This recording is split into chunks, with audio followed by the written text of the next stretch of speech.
మరి చాలా సంతోషం. మరి ఇప్పటి వరకు చక్కటి పాటలు పాడి వినిపించిన సంఘమంతటికి మన లోక రక్షకుడు యేసుక్రీస్తు పేరట నా ప్రత్యేకమైన వందనాలు తెలియజేసుకుంటున్నాను. మరి వాక్య పట్టణంలోను ఆరాధనలోను మరి దేవదేవుడు మనకి ఎంతగానో సహాయం చేసినందుకు ఆ పరమ తండ్రైన పరలోకపు తండ్రికి మహిమ కలుగును గాక.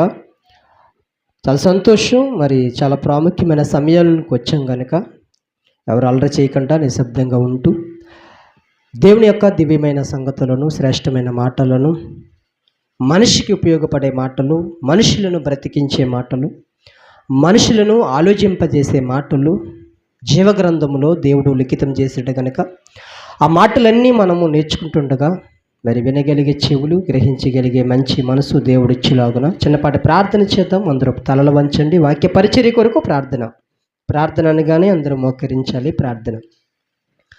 అత్యున్నత సింహాసనం మీద ఆసనుడైన దైవమా, నీకు వందనాలు, స్తుతులు, స్తోత్రాలు చెల్లించుకుంటున్నాం తండ్రి.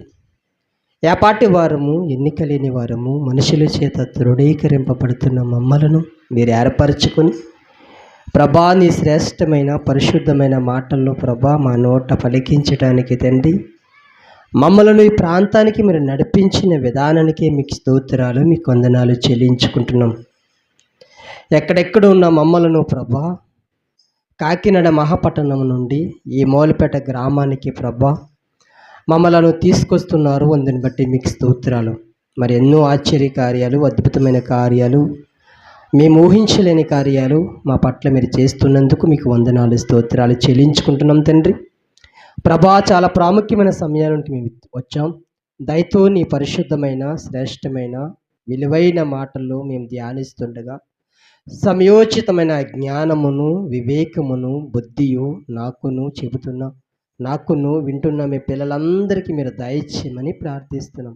ప్రాముఖ్యంగా మీ పరిశుద్ధాత్మ స్వాధీనములో ప్రభా కార్యక్రమం మీరు జరిగించమని, ఈ ఆరాధన ద్వారా మీరు మాత్రమే మహిమ తెచ్చుకోమని, మా అందరికీ ఉపయోగపడే మాటలు మా నోట ప్రభా మీ ఆత్మ ప్రేరణ బట్టి మీరు పలికించి ఎందరైతే ఈ మాటలు వింటున్నారో శబ్దం ద్వారా వారి జీవితాల్లో కూడా మార్పును మీరు దయచేసి, రక్షణను దయచేసి మీరు మాత్రమే మహిమ, ఘనత, ప్రభావములు పొందుకోమని మా కొరకు త్వరలో రానయ్యున్న మీ ప్రియకుమారుడు మా అందరి లోకరక్షకుడైన యేసుక్రీస్తు పేరట ప్రార్థించి వేడుకుంటున్నాను తండ్రి.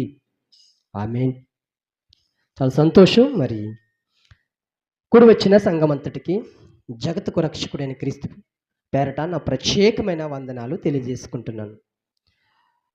ఎందరికైతే మాటలు వినిపిస్తున్నాయో, శబ్దం ద్వారా ఎందరైతే మాటలు వింటున్నారో, సోషల్ మీడియా ద్వారా ఎందరైతే ఈ వాక్యాలు చూస్తున్నారో వారందరికీ కూడా లోకరక్షకుడైన యేసుక్రీస్తు పేరట నా ప్రత్యేకమైన వందనాలు తెలియజేసుకుంటున్నాను. అలాగే ఈ మూలపేట గ్రామ కాపురస్తులు పెద్దలకు, గ్రామ ప్రజలందరికీ కూడా యేసుక్రీస్తు మందిరం పరిచర్య ద్వారా మేము మీకు వందనాలు తెలియజేసుకుంటున్నాం.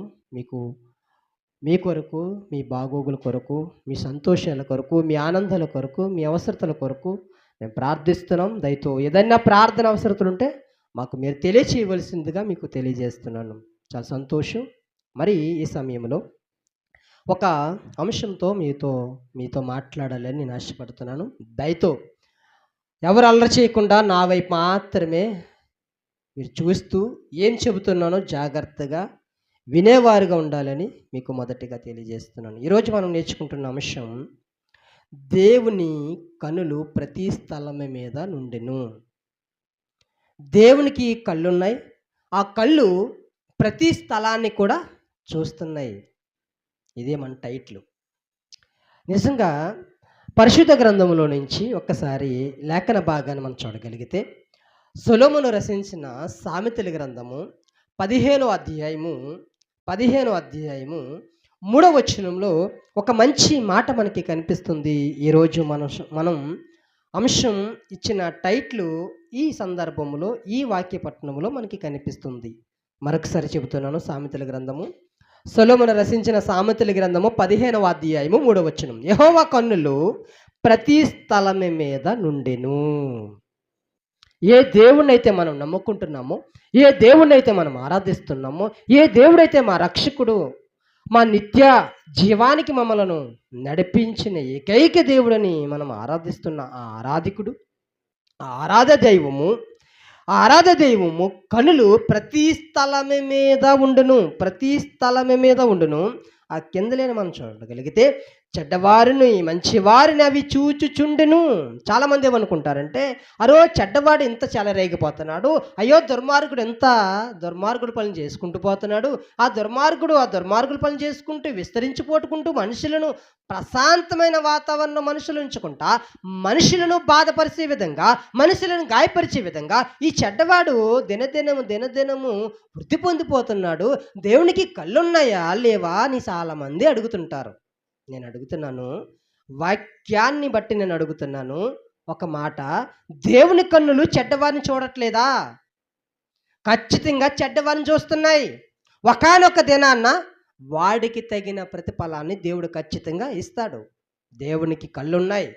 మనుషులు ఏమనుకుంటున్నారంటే దేవునికి కళ్ళు లేవేమో అనుకుంటున్నారు. కొంతమంది ఏమంటారో తెలుసా, ఒక 3-4 ఆడపిల్లలు పుట్టేశారనుకోండి, దేవునికి కళ్ళు లేవు అనుకుంటాను అంటారు. చాలా మాటలు మనం సమాజంలో వింటుంటాం. గ్రంథములో ఉన్న మాట ఏమని సెలవిస్తుందంటే, దేవుని కన్నులు ప్రతి స్థలం మీద నుండును, అవి చెడ్డవారిని చూస్తున్నాయి, మంచివారిని చూస్తున్నాయి. మరి మంచివారికి ఫలమిచ్చే రోజు ఒకటి ఉంటుంది, అలాగే చెడ్డవారికి ఫలమిచ్చే రోజు ఒకటి ఉంటుంది. దాన్ని వెయిట్ చేయాలి. మీరు అనుకున్నట్టుగా దేవుని కళ్ళు మూసిపోలేదు. దేవుడు చూడలేకుండా ఉండలేని స్థితిలోనూ దేవుడు లేడు.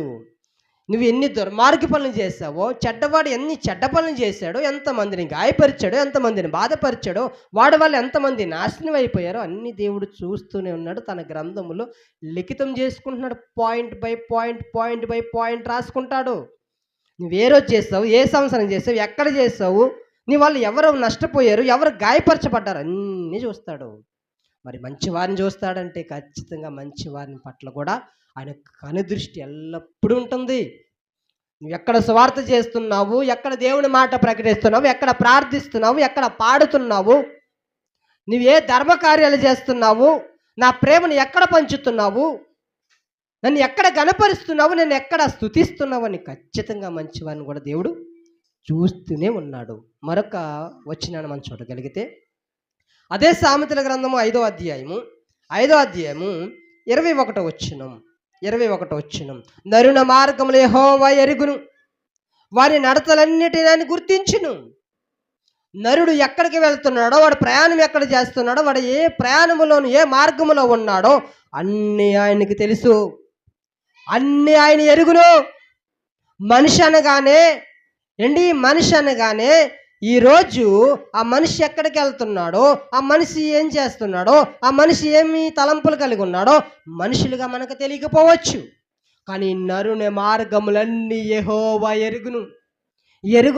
నువ్వు కాలేజీకి వెళ్తానని చెప్పి ఎక్కడికి వెళ్తున్నావో దేవునికి ఎరుగు, దేవుడు ఎరుగు. నువ్వు స్కూల్కి వెళ్తున్నానని చెప్పి ఎక్కడ నువ్వు ఉన్నావో దేవుడు ఎరుగు.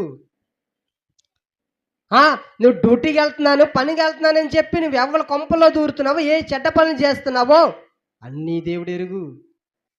అలాగే కూడా స్త్రీలు కూడా చాలామంది, నేను ఎవరు చూడట్లేదు, అందరిని కప్పు కట్టేస్తున్నాను, అందరు కళ్ళు కప్పేస్తున్నాను అనుకుంటాను. నువ్వు చెలరేగిపోతూ నీ మనసుకు నచ్చిన కోరికలన్నీ తీర్చుకుంటూ, నీ శరీరంలో పుట్టిన కోరికలన్నీ తీర్చుకుంటూ నువ్వు నచ్చిన చోటుకు వెళ్ళిపోతుంటే అవన్నీ దేవుడు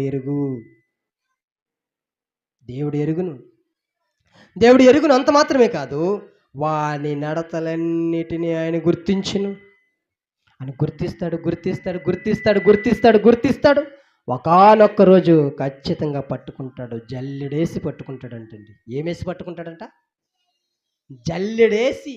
నువ్వు చేసే ప్రతి కార్యాన్ని బట్టి జల్లెడేసి పట్టేటప్పుడు అందులో నీ ఫలాలు మంచివి ఉండాలి. ఇందాక పాడుకున్నాం కదా పాట, పనికి రాని నన్ను చేరదీసి పనికొచ్చే పాత్రగా వాడుకున్నావు ప్రభువా అని. నేను పనికొచ్చే పాత్రగా నేను వాడబడాలి. పనికి రాని నన్ను దేవుడు చేరదీసిన దేవదేవుడు పనికొచ్చే పాత్రగా నన్ను నిలబెట్టి నన్ను వాడుకుంటున్నప్పుడు నేను అనేక మందిని ఫలాలిచ్చేవాడుగా, అనేక మందిని నిలబెట్టేవాడుగా, అనేక మందిని దేవునిలో బలపరిచే విధంగా ఉండాలి. అన్నీ దేవుడు ఎరుగు. మన నడతలన్నీ దేవుడు ఎరుగు. ఇంకొక అద్భుతమైన మాట మీకు చూపించిన అద్భుతమైన మాట దినవృత్తాంతములు 2వ గ్రంథము. ఒకసారి బైబిల్ గ్రంథాన్ని తెరిచి దినవృత్తాంతములు 2వ గ్రంథము 16వ అధ్యాయము 9వ వచనం.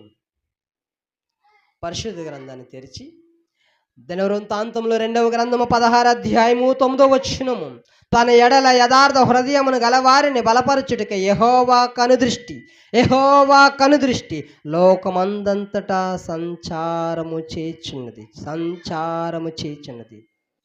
ఎవరైతే యథార్థ హృదయం కలిగి వారు ఉంటున్నారో, ఎవరైతే నీతి కలిగి ఉంటున్నారో, ఎవరైతే న్యాయం కలిగి ఉంటున్నారో, ఎవరైతే పరిశుద్ధత కలిగి ఉంటున్నారో వారందరి లోకమందంతటా ఆయన కనుదృష్టి లోకమందంతటా సంచారం చేస్తుందంటండి. దేవునికి మహిమ కలుగును గాక. ఏం చేస్తున్నావు? ఎక్కడికి వెళ్తున్నావు? ఏ నీతి చేస్తున్నావు? ఏ యథార్థ చేస్తున్నావు? ఏ అన్యాయం చేస్తున్నావు? ఏ భక్తి చేస్తున్నావు? ఏ పరిశుద్ధతలో ఉన్నావు? పరిశుద్ధతలో ఉన్నావా? అపరిశుద్ధతలో ఉన్నావా? నీతిలో ఉన్నావా? అనీతిలో ఉన్నావా? న్యాయములో ఉన్నావా? అన్యాయములో ఉన్నావా? పరిశుద్ధతలో ఉన్నావా? చెప్పాను కదా, అపరిశుద్ధతలో ఉన్నావా? జాలి కలిగి ఉన్నావా? కరుణ కలిగి ఉన్నావా? లేకపోతే జాలి, దయ, కరుణ లేని పరిస్థితులను ఉన్నావా? ఆయన కనుదృష్టి లోకమందంతటా సంచారం చేస్తున్నప్పుడు నువ్వు మంచిదానిగా కనిపించాలి దేవునికి. నువ్వు మంచివాడిగా కనిపించాలి దేవునికి. నేను చెడ్డ పనులు చేస్తాను, చెడ్డదానిగా ఉంటాను, చెడ్డవాడిగా ఉంటాను, నాకు నచ్చినట్టుగా ఉంటానంటే దేవుడు కనుదృష్టి చూస్తున్నాడు. లోకమందంతటా చూస్తున్నాడు. ఆయన ఏమంటున్నాడు తెలుసా? ఆయన ఒక మాట అంటున్నాడు కీర్తన గ్రంథంలో 33వ అధ్యాయం. కీర్తన గ్రంథంలో కొంత సౌండ్ తగ్గించండి తల్లి. కీర్తన గ్రంథము 33వ అధ్యాయము. చిన్న సౌండ్ తగ్గించు. కీర్తన గ్రంథము 33వ అధ్యాయము. కీర్తన గ్రంథము 33వ అధ్యాయము 13వ వచనం. నేను చదువుతున్నాను, జాగ్రత్తగా వినాలి. యెహోవా ఆకాశముల నుండి కనిపెడుచున్నాడు, ఆయన నరులందరినీ దృష్టించుచున్నాడు. తానున్న నివాస స్థలముల నుండి భూలోక నివాసులందరి వైపు ఆయన చూచుచున్నాడు. ఏ దేవుడైతే ఎక్కడున్నాడో, ఏ దేవుడైతే పరలోకంలో ఉన్నాడు అనుకుంటున్నామో, మహాకాశముల పట్టజాలని దేవదేవుడు నరులందరినీ ఏం చేస్తున్నాడంట? భూలోక నివాస వారందరిని ఆయన చూస్తున్నాడు. భూలోకములో తెల్లోడున్నాడా, నల్లోడున్నాడా, పొడివాడున్నాడా, పొట్టోడున్నాడా, సన్నంగా ఉన్నాడా, లావుగా ఉన్నాడా, ఏ కంట్రీలో ఉన్నాడు, ఏ దేశంలో ఉన్నాడు, ఏ రాష్ట్రంలో ఉన్నాడు, ఏ జిల్లాలో ఉన్నాడు, ఏ మండలములో ఉన్నాడు, ఏ గ్రామములో ఉన్నాడు, ఏ వీధుల్లో ఉన్నాడు, అందరినీ దేవుడు ఏం చేస్తున్నాడంట? ఖచ్చితంగా చూస్తున్నాడు. ఆయన పేరేటో తెలుసా? చూచుచున్న దేవుడు. ఏం పేరు ఆయన పేరు? చూచుచున్న దేవుడు. మనం న్యాయస్థానంలో న్యాయదేవతకి కళ్ళు కప్పేస్తారు. మన దేవునికి కళ్ళు కప్పలేము. మన దేవునికి ఏం కప్పలేమంట? మన దేవునికి కళ్ళు కప్పలేము. ఎందుకంటే ఆయన చూచుచున్న దేవుడు. ఎవరంట ఆయన చూచుచున్న గొప్ప దేవుడు ఆయన. అలాంటి దేవుని మనం కలిగి ఉన్నాం కనుక, అలాంటి దేవుని మనం ఆరాధిస్తున్నాం కనుక ఎంత జాగ్రత్తగా ఉండాలి ఒకసారి ఆలోచించండి. అంత జాగ్రత్తగా ఉండాలి. ఒక అద్భుతమైన మాట మాట్లాడుతున్నాడు. ఆ పరలోకపు తండ్రి ఏమంటున్నాడు తెలుసా? అల్లరి చేయకూడదు. కీర్తన గ్రంథము 94వ అధ్యాయము 9వ వచనములో, కీర్తన గ్రంథము 94వ అధ్యాయము 9వ వచనంలో ఆయన ఒక మాట అంటున్నాడు. కంటిని నిర్మించువాడు కానకుండునా. ఈరోజు మనుషులకి కళ్ళు ఎవరిచ్చారంట? కిరణ్ కంటి హాస్పిటల్ వారు ఇచ్చారా? నేత్రదానం చేశారా? ఎవరిచ్చారు మనుషులకి కళ్ళు తెలుసా? నా కంటికి, నా దేహానికి 2 కళ్ళు ఉన్నాయి. ఈ 2 కళ్ళు ఎవరిచ్చారు చెప్పాలి. అమ్మ నా వైపు చూడాలి. ఆ పెన్ లాక్కోండి. నాకు 2 కళ్ళు ఉన్నాయి కదా, ఈ 2 కళ్ళు ఎవరిచ్చారు నాకు? తెలుగు రాదా? తెలుగు వచ్చా? తెలుగులోనే మాట్లాడుతున్నానా? ఇంగ్లీష్లో మాట్లాడుతున్నానా? హిందీలో మాట్లాడుతున్నానా, ఒడియాలో మాట్లాడుతున్నానా? తెలుగే కదా మాట్లాడుతున్నాను. సమాధానం చెప్పాలి కదా. నాకు 2 కళ్ళు ఇచ్చాడు కదా, 2 కళ్ళు ఎవరిచ్చారు? 2 కళ్ళు ఉన్నాయి కదా, నాకు 2 కళ్ళు ఉన్నాయి కదా, మీకు 2 కళ్ళు ఉన్నాయి కదా. ఈ 2 కళ్ళు ఎవరిచ్చారంట మీకు? ఆ కన్నిచ్చిన దేవుడు చూస్తున్నాడు నిన్ను. నీ కళ్ళు చూస్తున్నాడు, నీ చేతులు చూస్తున్నాడు, నీ శరీరం చూస్తున్నాడు, నీ తలంపులు చూస్తున్నాడు, నువ్వు ఎక్కడికి వెళ్తున్నావో చూస్తున్నాడు, నువ్వేమి ఆలోచనలు కలిగి ఉన్నావో ఆయన చూస్తున్నాడు. అందుకే మాట్లాడుతున్నాడు, కంటిని నిర్మించువాడు కానకుండునా. నీ కళ్ళిచ్చిన దేవుడు ఆ కళ్ళతో ఏం చూస్తున్నావు, ఆ కళ్ళుతో ఏం చదువుతున్నావు, ఆ కళ్ళుతో ఏ స్థితిలోనికి వెళ్ళావు, ఆ కళ్ళు ద్వారా ఏమి ఆనందిస్తున్నాము, ఏమి సంతోషిస్తున్నాము, దేవుడు చూస్తున్నాడు. జాగ్రత్త. కంటిని నిర్మించిన వాడు కానకుండునా. కాంతడైన ప్రతి ఒక్కరిని చూస్తున్నాడు ఆయన. ఆయనకంటూ కనబడలేనిది ఏదీ లేదంటండి. అమ్మా, చర్చిలో ఉన్నారని గుర్తించండి. దేవుని మందిరంలో ఉన్నాను, భయం కలిగి ఉండండి, భక్తి కలిగి ఉండండి. పాఠశాలలో, యూనివర్సిటీల్లో గొప్పవారి దగ్గరికి కానీ, కలెక్టర్ గారి దగ్గరికి కానీ, ఎమ్మెల్యే గారి దగ్గరికి కానీ, ఎంపీ గారి దగ్గరికి కానీ, సీఎం దగ్గరికి వెళ్ళేటప్పుడు ఎంత ఒళ్ళి జాగ్రత్త కలిగి నిలబడతాం తెలుసా? వాళ్ళన్నిటికంట పై అధికారి మన దేవుడు. సృష్టికర్త, అధికారాలు ఇచ్చినవాడు, సృష్టిని కలగజేసినవాడు, మహాసముద్రాలు కలగజేసినవాడు, మహాకాశాలను కలగజేసినవాడు ఆయన. భూమిలో ఉన్న వాటిని కలగజేసిన దేవదేవుడు మన దేవుడు, తక్కువడేం కాదు. కలెక్టర్ దగ్గరికి వెళ్ళి చేతులు గడగడ కొట్టేసుకుని సార్ సార్ సార్ అంటాం. నేను అమృత నిహారికి సీటు కోసం వెళ్తున్నప్పుడు ఎంత వినయంగా నిలబడి ఎంత రిక్వెస్ట్ చేస్తున్నానో తెలుసా? దానికంటే ఎక్కువ నా దేవుని రిక్వెస్ట్ చేయాలి, అంతకంటే మర్యాద నా దేవునికి ఇవ్వాలి, అంతకంటే యోగ్యత నా దేవునికి ఇవ్వాలి, అంతకంటే ఎక్కువ భయం కలిగి నా దేవునికి ఉండాలి. నేను మనుషులకు కాదు, గౌరవిద్దాం, మనుషులు కూడా అధికారులను గౌరవిద్దాం, కానీ దేవుని తక్కువ చేసే విధంగా, అధికారులను హైలైట్ చేసే విధంగా ఎప్పుడు మనం ఉండకూడదు. దేవుని మందిరంలో ఉన్నామా, జాగ్రత్తగా ఉండాలి, జాగ్రత్తగా ఉండాలి. ఇర్మియా గ్రంథము 16 అధ్యాయము 17 వచనం. ఇర్మియా గ్రంథం ముగించుకుందాం, ఎక్కువ సమయం చెప్పను, నేను ఒక 10 నిమిషాలు ముగించేస్తాను. ఇర్మియా గ్రంథము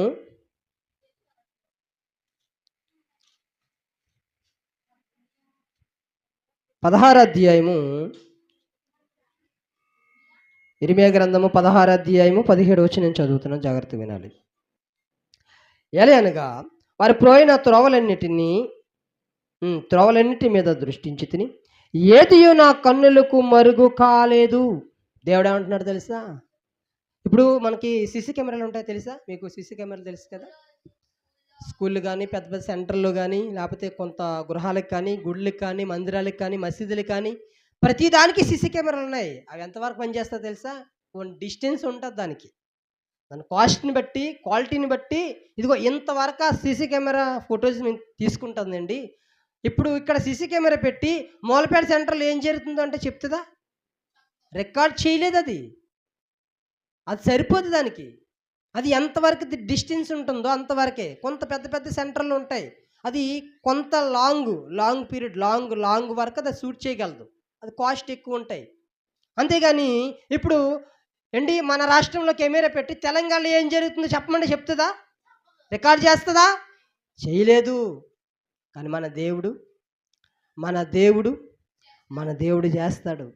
మన దేవుని కన్నులు ఎలాంటి తెలిసి, ఎంత పవర్ఫుల్ తెలుసా? ఇందాక చదివాం కదా సామెతలుగా, క్షమించండి, ఇర్మియా గ్రంథం 16 అధ్యాయం 17 వచనంలో, ఏదియో నా కన్నులకు మరుగు కాలేదు. దాయలేము ఆయనకి. నీ తండ్రి దగ్గర దాయగలవు, నీ తల్లి దగ్గర దాయగలవు. చాలామంది ఏం చేస్తారంటే, పూర్వం మొబైల్స్ లేనప్పుడు ఏం చేసేవారు తెలుసా? లవ్ లెటర్స్ ఎక్కడ దాచేవారు తెలుసా? బుక్స్లో లవ్ లెటర్స్ రాసేవారు. అమ్మ చూస్తుంది, నాన్న చూస్తాడని, యవనస్తులు, అమ్మాయిలు అబ్బాయిలు కూడా. తల్లిని కప్పచ్చు, తండ్రి కళ్ళు కప్పచ్చు, అన్నదమ్ముల కళ్ళు కప్పచ్చు, అక్క చెండ్రుల కళ్ళు కప్పచ్చు, స్నేహితుల కళ్ళు కప్పచ్చు, కానీ ఆ దేవుని కళ్ళు కప్పలేము. నువ్వు ఏ లెటర్ రాస్తున్నావు, ఏ మెసేజ్ చేస్తున్నావు, ఏ చాటింగ్ చేస్తున్నావు, ఎవరు అర్ధరాత్రులతో మాట్లాడుతున్నావు, అర్ధరాత్రి అప్పుడు ఎవరితో మాట్లాడుతున్నావు, నీ రహస్య కార్యాలేంటి, నీ రహస్య ఆలోచనలేంటి, అన్నీ ఆయనకి మరుగై ఉన్నవి. ఆయనకి ఏది కనబడకుండా ఉండట్లేదంట. అంత స్పష్టంగా కనబడుతుంది ఆయనకి స్పష్టంగా కనబడుతుంది. సీసీ కెమెరాల కంటే కోట్ల రెట్లు తెల్లగా కనబడుతుంది. అంత హెచ్డి క్వాలిటీ అంట అది. హెచ్డి 4Kలు వచ్చేసాయి కదా. దానికంట హైలైట్ క్వాలిటీ ఎవరిదంటే నా దేవుని కనుదృష్టి అంత క్వాలిటీ ఉంటుంది. ఇప్పుడు వీడియో చేస్తున్నామా, లైట్లు పెడుతున్నాం, ఫోకస్ పెడుతున్నాం, అవన్నీ పెడుతున్నాం. ఎందుకంటే మనం నీట్గా పడాలని. కానీ నా దేవునికి ఏమి అవసరం లేదు.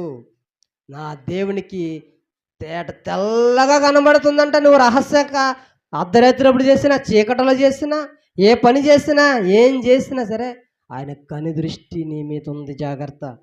ఏం చేస్తున్నావు, ఎక్కడికి వెళ్తున్నావు, ఏం మాట్లాడుతున్నావు, ఇవన్నీ ఆయన చూస్తున్నాడు. ఏం చేస్తాడో తెలిసే, దేవుడు ప్రతి క్రియను అది మంచిదే కానీ చెడ్డదే కానీ తీర్పులోనికి ఒకనొక రోజు తెస్తాడు. మనం మొదట్లో చెప్పుకున్నాం కదా, మంచి వారిని చూస్తున్నాడు, ఆయన చెడ్డవారిని చూస్తున్నాడు. అవన్నీ ఒకనొక రోజు ఆయన సింహాసనం మీద కూర్చున్నప్పుడు అవన్నీ తీర్పులోనికి దేవుడు తెస్తాడు. కూర్చుంటాడు, అలా సింహాసనం మీద కూర్చుంటాడు. నేను వస్తాను, నిలబడతాను. నేను ఏ పనులు చేశాను ఆయన పెద్ద స్క్రీన్ వేసి చూపిస్తాడండి. నేను ఏం పనులు చేశాను, వాక్యం చెబుతూ కూడా నేను ఏం తప్పుడు పనులు చేశాను, ఏ రహస్య కార్యాలు చేశాను, ఎవరిని మోసం చేశాను, ఎవరిని అన్యాయం చేశాను, అన్నీ చూపిస్తాడు. అరే నాయనా, భూలోకములో నువ్వు బట్టలు వేసేసుకొని, తెల్ల బట్టలు వేసేసుకొని మైకెట్టుకుని ఎరగొట్టేసావు కదా. 100 మంది 1000 మంది విశ్వాసాల దగ్గర ఎన్నో ప్రలోగాలు పలికావు కదా. ఇదిగోరా నీ అసలు క్యారెక్టర్, ఇదిగోరా అని చూపిస్తాడు దేవుడు. అందులో మంచి ఉండాలి, అందులో మంచివి రికార్డ్ అవ్వాలి. ఆయన కెమెరాలో ఆయన ప్రొజెక్టర్ వేసి స్క్రీన్ వేసి చూపిస్తున్నప్పుడు నీలో చేసే ధర్మ కార్యాలు కనిపించాలి, నీతి కార్యాలు కనిపించాలి, న్యాయమైన కార్యాలు కనిపించాలి, పరిశుద్ధమైన కార్యాలు కనిపించాలి, యథార్థమైన కార్యాలు కనిపించాలి. కానీ దుర్మార్గంగా చేసేసి, అన్యాయం చేసేసి, మోసం చేసేసి, దగా చేసేసి, రహస్య కార్యాలు చేసేసి, భర్తను మోసం చేసేసి, భార్యను మోసం చేసేసి, పిల్లలను మోసం చేసేసి, స్నేహితులను మోసం చేసేసి, నాయకులను మోసం చేసేసి, సహాయం చేసిన వారికి అన్యాయం చేసేసి, నీకు ఇష్టం వచ్చినట్టుగా చెలరేగిపోతే అవన్నీ ఎల్ఈడి స్క్రీన్లో ఒక రోజు కనిపిస్తాయి. తల ఎక్కడ పెట్టుకుంటాం? మొక్క మీద ఉమ్మి వేసే రోజు ఒకటి ఉంటుంది. జాగ్రత్త. నువ్వు చేసే ప్రతిదీ కూడా రికార్డ్ అవుతుంది ఆయనకి. ఇప్పుడు మన వాక్యం రికార్డ్ చేస్తున్నాం మొబైల్ ద్వారా, కానీ ఆయన ఇప్పుడు ఏం జరుగుతుందో కూడా ఆయన రికార్డ్ అయిపోతుంది. ఆయనకి రికార్డ్ అవుతుంది. సాయంత్రం ఇంటికి వెళ్తే ఏం చేస్తాం ఆయన రికార్డ్ చేసుకుంటాడు. వచ్చే సంవత్సరం ఏం జరుగుతుందో కూడా ఆయన రికార్డ్ చేసుకుంటాడు. ఆయన గ్రంథం పెద్ద పుస్తకం ఉంటుంది ఆయనకి. ఆ పెద్ద పుస్తకములో నిత్య పుట్టిన దగ్గర నుంచి చనిపోయిన రోజు వరకు ఏం చేసింది, స్కూల్లో ఏం చేసింది, కాలేజీలో ఏం చేసింది, ఇంట్లో ఏం చేసింది, అన్నీ కూడా రికార్డ్ అయిపోతాయి. జాగ్రత్త. రికార్డ్ అవుతున్నప్పుడు నాలో మంచివి ఉండాలి కానీ చెడ్డవి ఉండకూడదు. ఒకవేళ తెలుసో తెలియకో చెడ్డవి రికార్డ్ అయిపోతే అవి డిలీట్ చేసుకోవడానికి ఇష్టపడాలి. డిలీట్ చేస్తాడంటే ఖచ్చితంగా చేస్తాడు. ఎప్పుడు చేస్తాడు? డిలీట్ ఆప్షన్లోనికి వెళ్ళాలి. ఎలాగెళ్ళాలి డిలీట్ ఆప్షన్లోనికి? దేవుని దగ్గర మన రికార్డు డిలీట్ అవ్వాలంటే ఆ డిలీట్ ఆప్షన్లోకి ఎలాగెళ్ళాలంటే ప్రార్థన పూర్వకంగా పశ్చాత్తాపడుతూ, ప్రభువా నేను చేశాను, తెలుసో తెలియక ఒక తప్పు జరిగిపోయింది నా జీవితంలో, ప్రభువా హృదయపూర్వకంగా పశ్చాత్తాపడుతూ, కన్నీరు కారుతూ, గుండెలు బాదుకుంటూ, రోధిస్తూ, ఆయన తపన పడుతూ, వేదన పడుతూ, ఆయన సహాయం కోరితే ఖచ్చితంగా నువ్వు చేసిన మైనస్లన్నీ దేవుడు ఏం చేస్తాడంట? డిలీట్ చేసేస్తాడు ఆయన. డిలీట్ ఆప్షన్ ఒకటి ఉంది. ఆ ఆప్షన్ మనం అందరం సంపాదించుకోవాలి అండి. మంచి దేవుడు మన దేవుడు కన్నులు ప్రతి స్థలం మీద ఉన్నాయి. చూడండి, ఒక మాట నేను చూపిస్తున్నాను. హెబ్రీయులకు రాసిన పత్రిక 4వ అధ్యాయం 13వ వచనం. హెబ్రీయులకు రాసిన పత్రిక 4వ అధ్యాయము 13వ వచనం. హెబ్రీయులకు రాసిన పత్రిక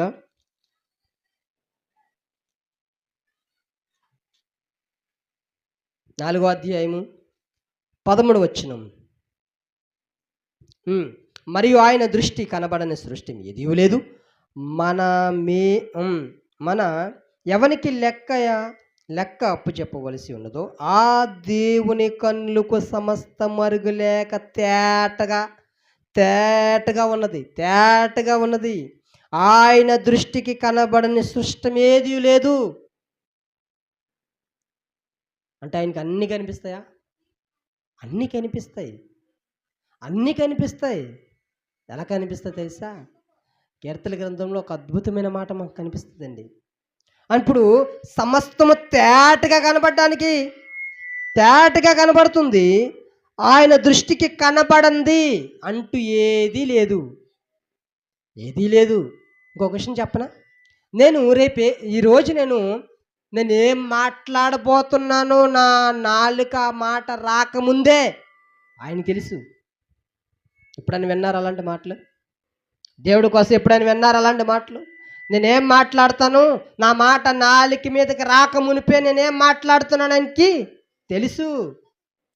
ఆయనకి కనబడనది ఏది లేదు. అన్ని తేటగా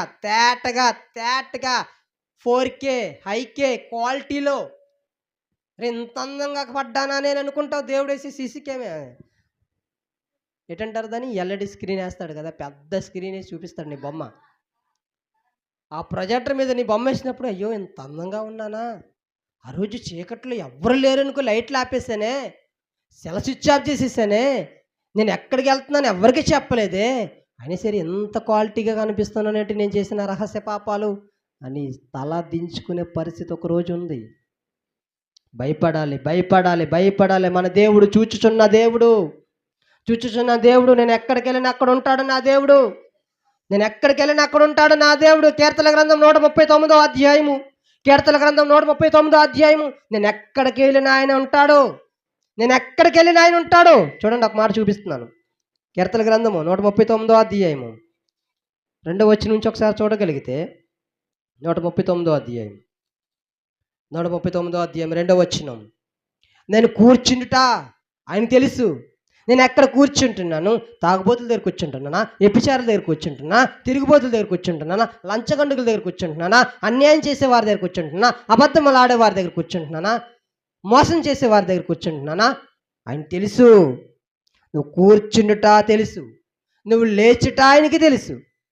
నీకు లేచుట ఆయన తెలుసు. నీకు తలంపు పుట్టక మునిపే, నీలో ఊహ ఒక ఆలోచన రాకమునిపే నీ మనసు గ్రహించిన ఆయన. నువ్వు ఎక్కడికి వెళ్తున్నావు? బ్రాండ్ షాప్కి వెళ్తున్నావా? వ్యభిచార కొంపలకి వెళ్తున్నావా? జారత్వం చేయడానికి వెళ్తున్నావా? అన్యాయం చేయడానికి వెళ్తున్నావా? లవ్ చేయడానికి వెళ్తున్నావా? ఎక్కడికి వెళ్తున్నావు? నీ నడకను, నువ్వు పడుకుంటున్నావే నీ పడక గది, అక్కడ కూడా ఆయన ఉంటాడు. ఇంకా మనం డీప్లోకి వెళ్ళకూడదు. నువ్వు పడుకుంటా కూడా ఆయన తెలుసు. నువ్వు ఎక్కడ చేస్తున్నావు, ఎక్కడ చెడ్డ కార్యాలు చేస్తున్నావు, ఎక్కడ చెడ్డ పనులు చేస్తున్నావు, నువ్వు కూర్చుండుట తెలుసు, లేచుట తెలుసు, నడుచుట తెలుసు. నీ ఊహ తెలుసు, నీ ఆలోచనలు తెలుసు, నీ నడక తెలుసు, నీ పడక తెలుసు. ఇంకొక మాట చెప్పనా? యెహోవా మాట నా నాలుకకు రాకమునుపు అది నీకు పూర్తిగా తెలిసి ఉన్నది. ఇంకొక మాట నేను చూపిస్తున్నాను ఏంటి, అద్భుతమైన మాటలు మనకి కనిపిస్తాయండి. 12వ వచనం వరకు మనం చూడగలిగితే, 8వ వచనం. నేను ఆకాశంకి ఎక్కినాను, నువ్వు అక్కడనే ఉన్నావు. ఆకాశానికి ఎక్కిపోయినా కూడా అక్కడ ఉన్నాడు దేవుడు. ఆకాశానికి ఎక్కినా కూడా నువ్వు అక్కడను ఉన్నావు. నేను పాతాళమందు పడి ఉండును, నీవు అక్కడను ఉన్నావు. పాతాళమునందును పండుకొని నువ్వు అక్కడ ఉన్నావు. ఆ దేవుడు ఎక్కడ ఉంటాడంట? ఇటు ఆకాశానికి ఎక్కిపోయినా అక్కడ ఉంటాడు, పాతాళానికి వెళ్ళిపోయినా అక్కడ ఉంటాడు. మరి ఎక్కడ ఆయన ఉండలేని చోటు అనేది ఏమీ లేదా? ఆయనకు ఉండలేని చోటు అనేది ఏమీ లేదా అంటే, నేను చెప్పాను కదా, దేవుని కన్నులు ప్రతి స్థలము మీద ఉండును. దేవునికి స్తోత్రం కలుగును గాక. దేవుని కన్నులు ప్రతి స్థలము మీద.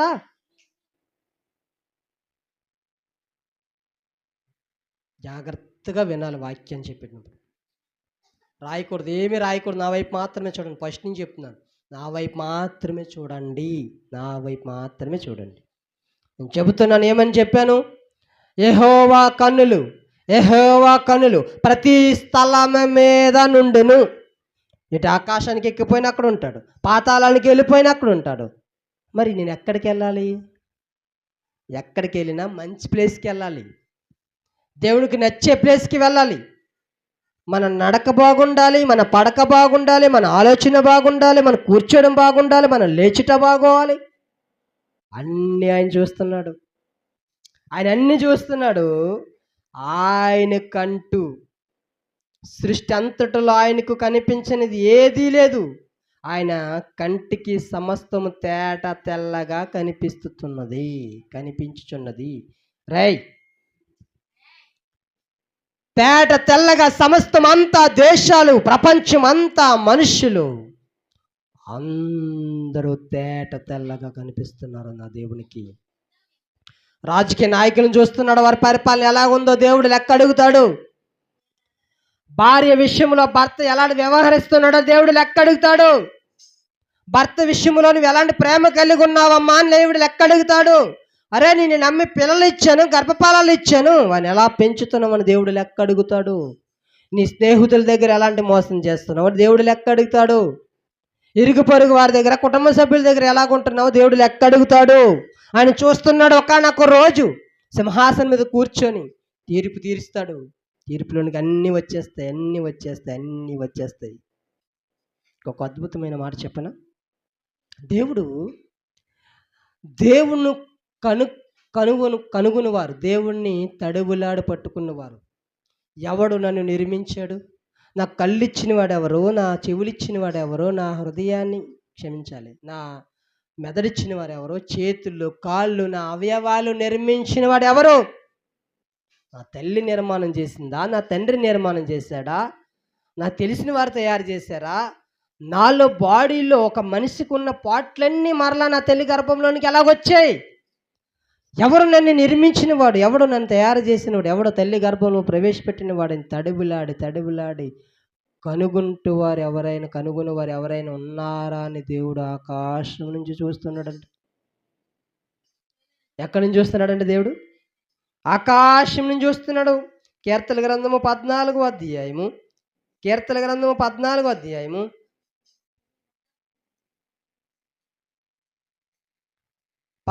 అధ్యాయము 2వ వచనం. వివేకము కలిగి, ఏం కలిగంట? వివేకము కలిగి దేవుని వెదిగువారు కలరేమో అని యెహోవా ఆకాశం నుండి నరులను పరిశీలించును. ఎవరు నన్ను నిర్మించారు? ఎవరు నా దేవుడు? ఎవరు నా సృష్టికర్త? ఎవరికి నేను భయపడాలి? ఎవరు నేను ఆరాధించాలి అని వెదికి కలవారు ఎవరైనా ఉన్నారా?